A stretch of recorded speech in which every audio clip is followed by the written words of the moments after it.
Assalamualaikum warahmatullahi wabarakatuh. Waalaikumsalam warahmatullahi wabarakatuh. Selamat siang anak-anak. Gimana kabar kalian hari ini? Alhamdulillah. Pada sehat semua ya kabarnya pada siang hari ini. Anak-anak, pada pertemuan hari ini Ibu akan mengulas pertemuan kita yang sebelumnya. Pertemuan sebelumnya kita sudah membahas apa saja? Kebinekaan Indonesia. Kebinekaan Indonesia sama apa lagi? Nah, norma dan undang-undang sebagai dasar hukum yang tertulis. Nah, pada pertemuan hari ini, pertemuan kali ini Ibu akan melanjutkan untuk membahas tentang perumusan dan pengesahan Undang-Undang 1945. Anak-anak ada yang masih ingat hafal itu pembacaan undang-undang, teks undang-undang? Ada yang mau coba membacakan? Ya, Mbak Desi, silahkan ya coba untuk baca teks undang-undangnya. Undang-Undang Dasar Negara Republik Indonesia tahun 1945. Pembukaan bahwa sesungguhnya kemerdekaan itu yang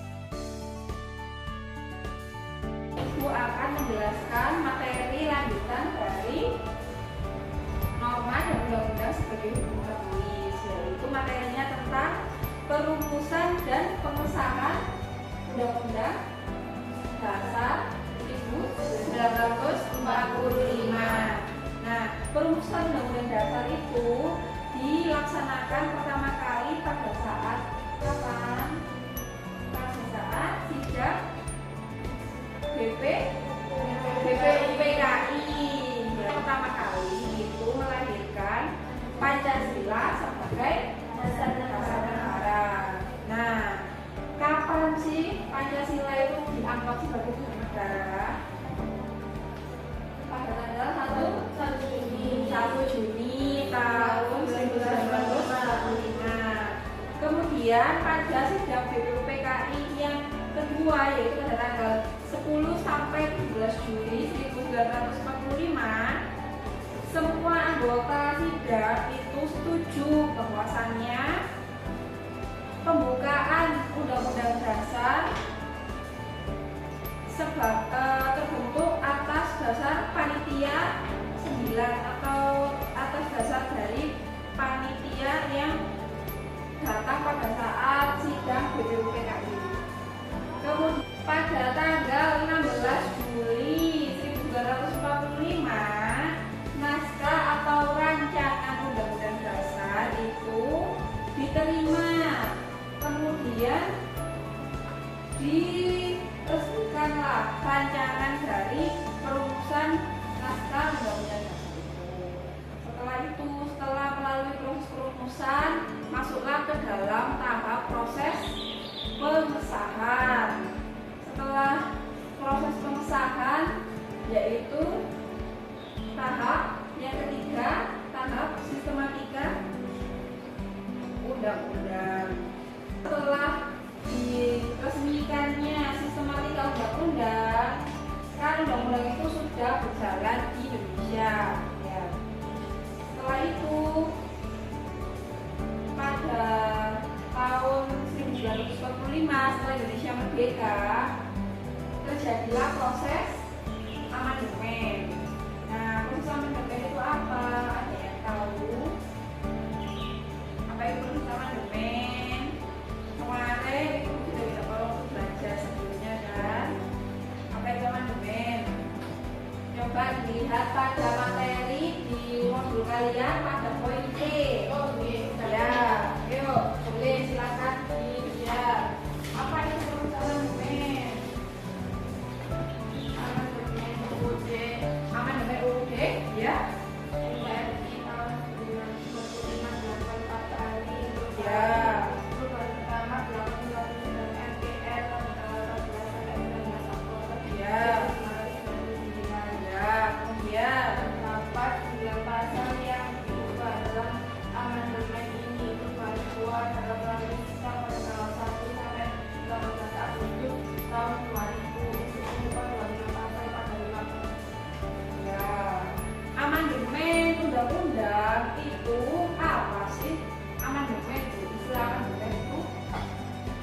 dari apa yang sudah disampaikan oleh teman sampean, yaitu amandemen itu adalah perubahan yang dilakukan sebanyak 4 kali, Bu.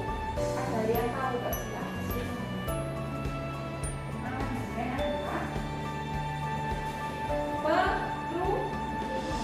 perubahan yang ada pada Undang-Undang Dasar 1945. Nah, amandemen itu terjadi sebanyak 4 kali perubahan. Oke, setelah ini kita lanjut dengan mengerjakan proyek ya. Nah, ini kan anak-anak sudah dibentuk jadi kelompok kelas tadi ya, kelompok kecil.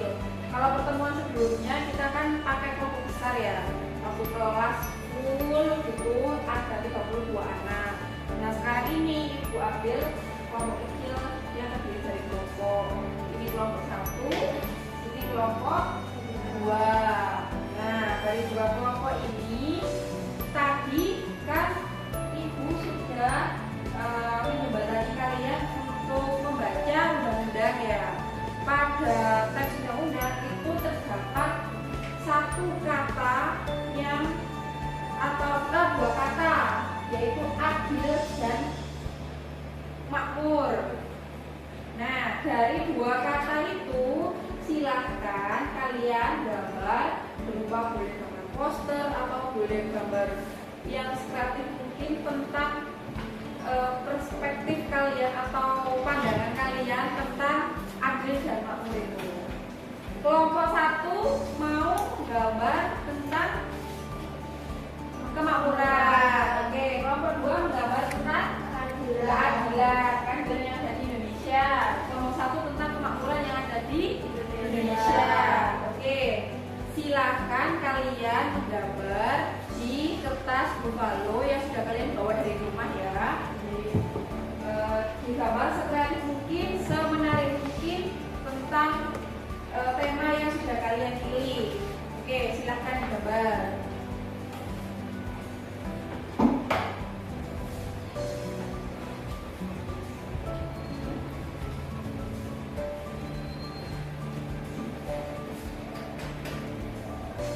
Oke, karena sambil kalian melanjutkan menggambar posternya, barangkali ada yang mau menanyakan dari materi yang sudah disampaikan tadi. Silahkan angkat tangan untuk bertanya. Boleh? Ya, boleh. Tanya apa? Bagaimana cara pelaksanaan amandemen? Pelaksanaan amandemen di Indonesia itu dilaksanakan melalui 2 tahap. Tahap yang pertama itu melalui tahap yuridis formal. Jadi melalui tahap formal dulu, melalui sistematika yang formal, perubahan konstitusi itu sendiri, mulai dari kekuasaan legislatif, kemudian melalui referendum, melalui perubahan yang disetujui oleh negara-negara bagian kalau negaranya itu berserikat, kemudian melalui konvensi khusus atau lembaga khusus. Nah, yang kedua melalui jalan non yuridis. Nah, melalui jalan non yuridis itu melalui artinya konstitusi dilakukan karena hal tertentu, karena keadaan khusus atau keadaan yang harus kayak mungkin zaman dahulu ya, kan masih ada perang ya di Indonesia itu sendiri juga masih ada artinya bilangan kayak di Leste, di Papua ini itu masih banyak perang kan, tapi seiring berjalannya waktu sudah mereda meskipun masih ada perangan di sana. Ada lagi yang tanya? Ya.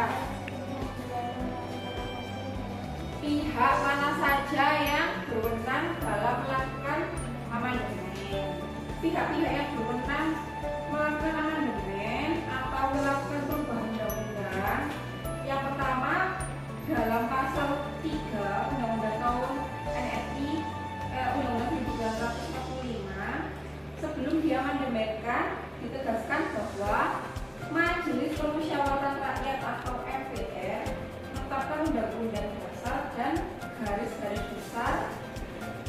pada haluan negara atau GBHN.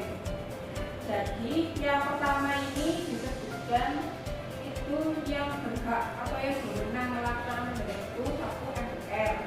Yang kedua yaitu menurut pasal 3 ayat 1 ya turunan dari pasal 3 yang tadi sesudah diamandemenkan bahwa MPR berwenang mengubah dan menetapkan undang-undang. Jadi yang mengubah dan menetapkan undang-undang itu MPR. Boleh dilanjutkan lagi, ada yang sudah siap untuk maju mempresentasikan hasil posternya? Belum. Oke, kelompok 2 sudah. Setelah kalian menyelesaikan tugas kelompok kalian, silakan kalian presentasikan ke depan. Siapa yang mau maju duluan? Kelompok 1 atau 2? Nomor 2. Kelompok 2. Oke. Perwakilan dari kelompok 2 silakan boleh berdiri di depan. Oke, dari kelompok lain silakan didengarkan terlebih dahulu ya. Kami perwakilan dari kelompok 2 akan mempresentasikan hasil kerja dari kelompok kami. Menggambarkan tentang prosedur keadilan yang ada di Indonesia. Keadaan keadilan masih belum berjalan mana mestinya. Oke, bagus sekali gambaran dan juga presentasi dari kelompok 2. Tepuk tangan untuk mereka semua yang sudah presentasi. Yuk. Silahkan boleh kembali dilanjutkan untuk kelompok 1. Oke, silahkan maju. Kami dari perwakilan kelompok 1 akan mempresentasikan hasil kerja kelompok kami.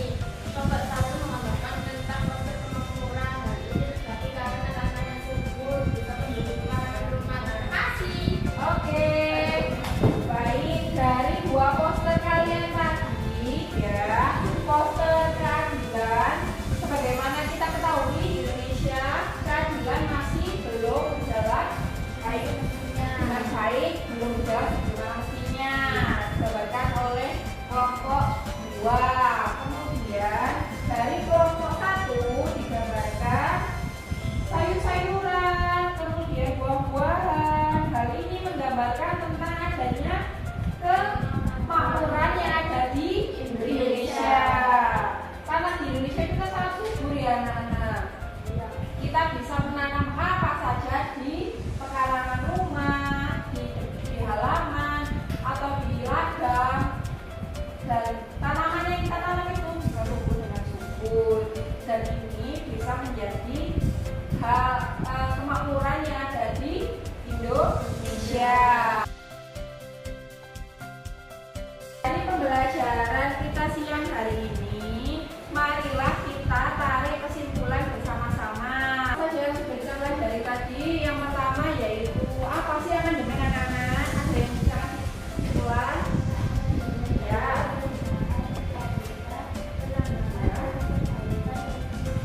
Ya, betul.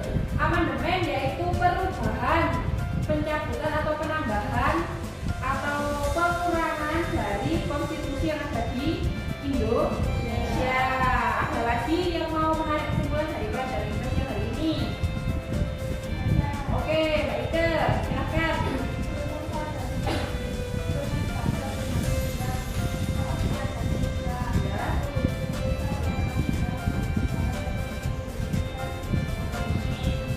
Ya.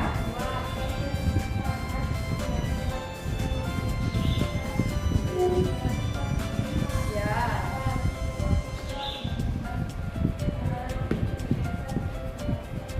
Terima kasih sudah aktif banget di pembelajaran Ibu siang hari ini.